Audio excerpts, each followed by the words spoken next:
Ng mga lods, nandito tayo ngayon sa Barangay Cabcab, ano?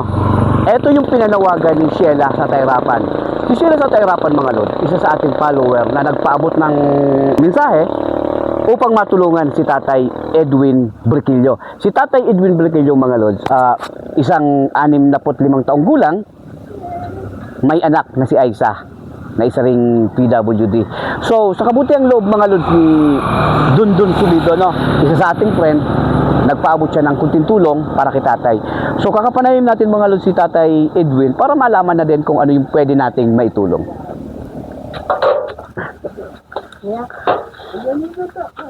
Tukaw ka, tay. Maratayot. Sabihan na ka ng mic. Hindi, tay, tukaw ka, tay. Matilog lang ako. Okay, tay. Kwento mo. Anong nangyari? Igwa ka pa yan ng... Eto, mga lods. Pakita mo, lods. Si tatay nagkakatiter na.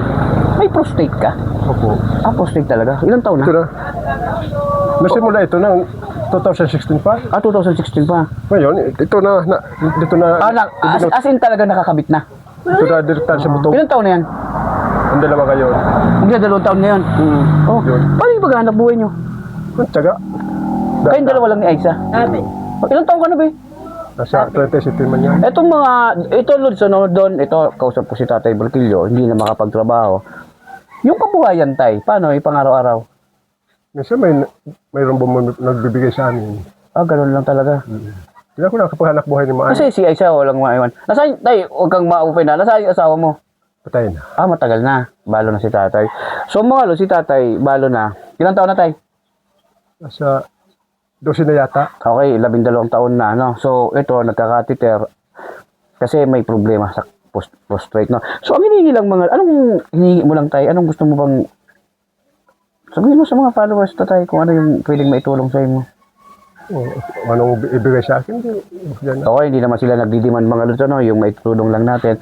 So, si Dundun Sumido, yung nakapangasawa dyan, tay, si Michelle na, yung Michelle na hiyanan, yung dyan, yung engineer, nagja-jogging siya rito, nakikita niya si Bibi, isang accountant, nasa Taytay Rizal, nagpadala ng kunting tulong para sa iyo. Pero ito mga Lods, yung tulong, ginagawa namin to pagbisita namin sa tutulungan natin. Hindi to yung pinakatulong talaga, tay.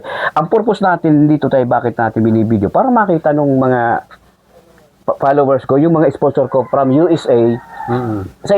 Ang followers ko kasi, tay, hindi lang taga dito kalat may mga nagpapadala. And thank you sa Garapon ng Buhay was founded from San Francisco, USA. Salamat sa palaging pagtulong at may naduduko tayong pondo sa mga oras na ganitong pangangailangan ni tatay. So, tay, tay? Pagbalik ko, anong kailangan? Ano bang pwedeng dalhin pa sa'yo? Kung ano maitulong? Bigas.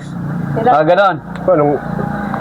Anong ibigay mo? Okay, so ngayon, tay, kasi yung punta namin dito, hindi talaga ikaw hindi lang ikaw ang pupunta namin. Kaya hindi namin kayang dalhin kasi ang service namin, nakamotor lang kami.